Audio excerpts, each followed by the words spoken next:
Somewhere around 50,000 years ago, give or take, a woman noticed her belly was getting bigger. She had no calendar, no doctor. No one had ever explained what was happening to her because no one actually knew. And here is the strange part.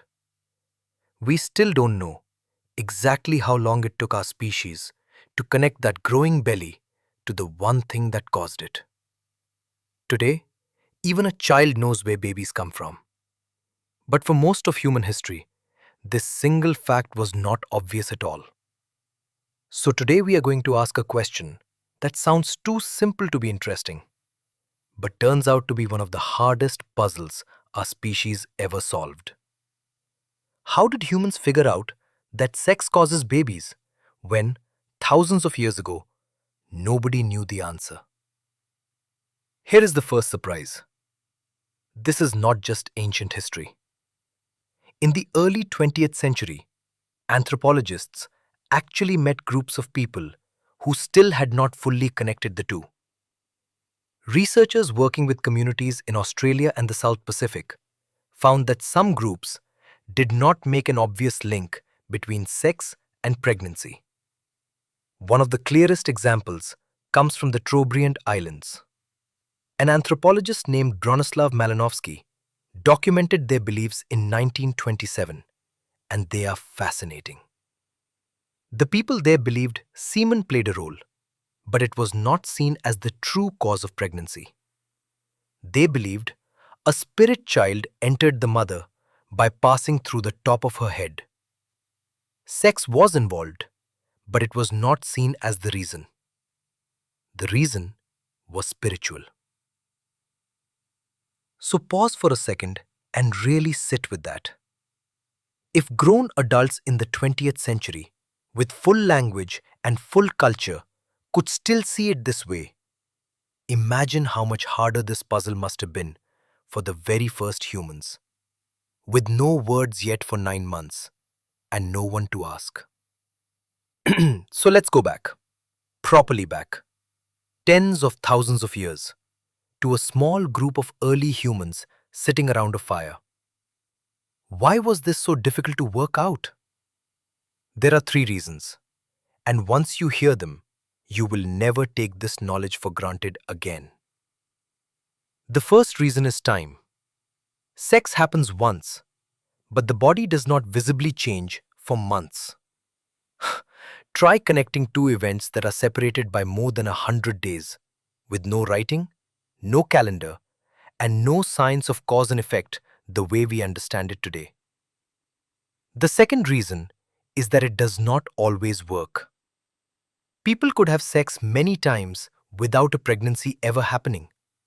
So even someone who suspected a connection would keep running into evidence that seemed to contradict it.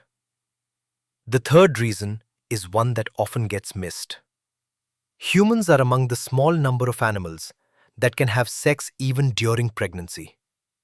Researchers studying this exact question point out that this overlap would have made the pattern even harder to notice, blurring the line between cause and effect even further.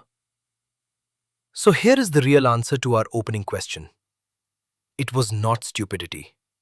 It was a genuinely difficult scientific puzzle hiding in plain sight and arguably one of the hardest cause and effect problems our ancestors ever had to face. So how did anyone ever crack it? The leading scientific theory is refreshingly simple. We probably learned it from animals before we ever understood it about ourselves. Scientists call this growing awareness reproductive consciousness. And the leading idea is that early humans most likely got the basic idea by watching how animals reproduced, combined with simply noticing that women who were not sleeping with men did not become pregnant. Picture it. You are a hunter, tracking goats or deer for years. You begin to notice a pattern. Male and female animals mate, and only afterward do baby animals appear. You see this again and again, across many animals and many seasons. The pattern becomes far easier to see than it is in humans.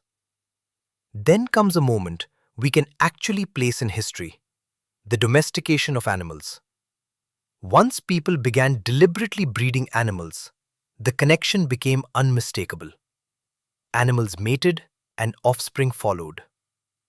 And once that link was clear for animals, it became a short and logical step to ask, does this apply to us too? But there is a problem with all of this. These are still theories. So how do we know ancient humans actually made the connection? And here is where we get our first real proof. Not a guess, but an actual object you can hold in your hand. At a place called Çatalhöyük, a 9,000-year-old farming settlement in modern-day Turkey, archaeologists discovered a small carved plaque. On one side, two figures embracing. On the other side, a mother and a child. Think about what that means. Someone, 9,000 years ago, carved the cause on one side and the effect on the other side, of the very same object, on purpose. This is not a story passed down by word of mouth that we are simply guessing about.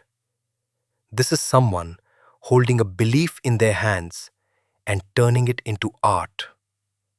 So by roughly 9,000 years ago, in at least one farming settlement, the connection was made, understood, and clear enough to carve into stone. But it is important to stay honest here. We do not know if this understanding was shared everywhere on Earth at that time. Remember the Trobriand islanders who held a different belief thousands of years later on the other side of the planet. Now let's actually imagine this moment ourselves. Picture you are one of the first people to truly put this together. You are a young hunter-gatherer. You have watched the animals for years. You have started to suspect something. And then, your partner's belly begins to grow.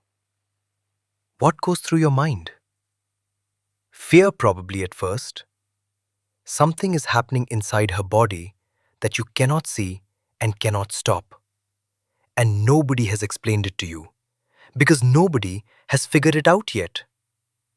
Months pass slowly, and this growing belly becomes a baby, a small breathing version of the two of you. And here is the moment that matters most for our whole species. You start connecting the dots. That night, months ago, and now, this. You glance at the animals, you glance at her, and the thought lands. Is it the same thing? That single thought, repeated quietly by different people in different places over thousands of years, is one of the most important realizations in human history. Once you know that, you can build families, responsibilities, and communities around raising children. Connecting sex to childbirth required abstract thinking and understanding cause and effect across a long delay. These are some of the very same mental tools that also allowed early humans to build tools, plan hunts, and eventually build entire civilizations. But even after people started noticing the pattern, there was still a problem. Knowing that sex and childbirth were connected is not the same as understanding why. For thousands of years, people created their own explanations. Some believed spirits entered the body. Others believed pregnancy was controlled by gods, ancestors, or mysterious forces hidden inside nature itself. In a way, discovering the connection was only the beginning. Understanding the actual biology behind it would take thousands more years. Sperm cells would not be seen until the 17th century. So while our ancestors may have solved the first puzzle long ago, the deeper mystery of how life begins remained unsolved for most of human history. So what is the real answer to our original question? When did humans first figure out where babies come from? The honest, science-respecting answer is We do not know exactly when, and we may never know for certain. But what we do know is this: there is no human society in the last several hundred years that has failed to make at least some connection between sex and childbirth. So, somewhere between the very beginning of our species and the start of written history, this knowledge spread, almost certainly through years of watching animals, repeated personal experience, and one of the oldest forms of communication we have. Once the connection was made, it didn't just stay in one village, it rippled out, passed from person to person until it became the foundation of every human family that has ever existed.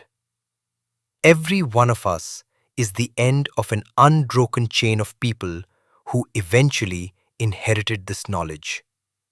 Somewhere, thousands of years ago, in firelight much like this, someone looked at their partner's growing belly, looked back at the animals they had hunted for years, and understood, for the very first time, exactly how they got here.